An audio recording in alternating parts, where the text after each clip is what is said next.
सकाळपासूनची सगळी कामं झाली होती. 4 वाजता मस्त एक कडक चहा घेतला.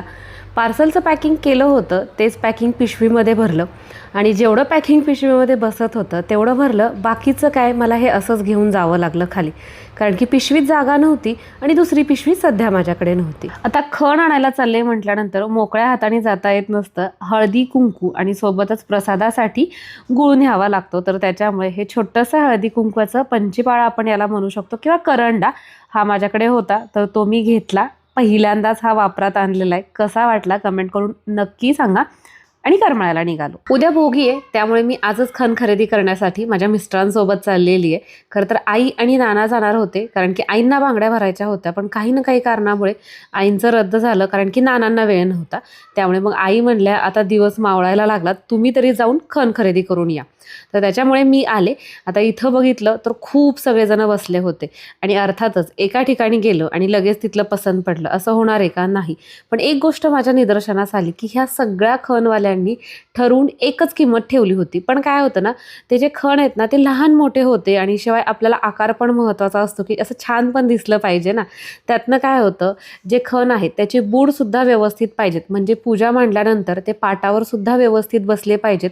आणि ज्यावेळेस आपण ववसायला त्यातला एक खण उचलून नेतो ना, त्यावेळेस तो खण ताटामध्ये सुद्धा व्यवस्थित बसला पाहिजे, डगमगला नाही पाहिजे.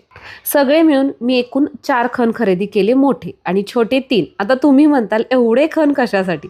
तर 3 मोठे आमच्या तिघींचे आणि माझी एक मैत्रीण आहे, तिला थोडासा प्रॉब्लेम होता, तर ती म्हटली माझेही खण घेऊन ये.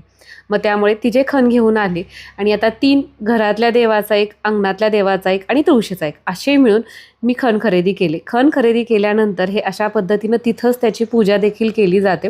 तर त्याच्यामुळे मी घरनंच हळदी कुंकू वगैरे नेलं होतं आणि पूजा केल्यानंतर अशा पद्धतीचा बॉक्स मी नेहमीच नेते, कारण की मला माहिती आहे ना आपले किती मोठे खण असतात.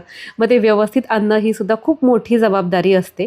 खणासोबतच मला खेंगटाचं साहित्यसुद्धा थोडंसं घ्यायचं होतं, कारण की सकाळी आनंदी बाजार गावात भरला होता, पण तिथं मुलांकडे सुट्टे पैसेच नव्हते आणि आम्ही नेलेले सगळे सुट्टे पैसे संपले होते. त्यामुळे माझं गाजर राहिलेलं, चाकवताची भाजी राहिलेली, त्या 2 भाज्या खरेदी करून घेतल्या. आणि त्याच्यानंतर महत्त्वाचे असतात ते म्हणजे हे चुडे. तर चुड्याचे सुद्धा जवळपास मी 5 ते 6 जोड खरेदी केले.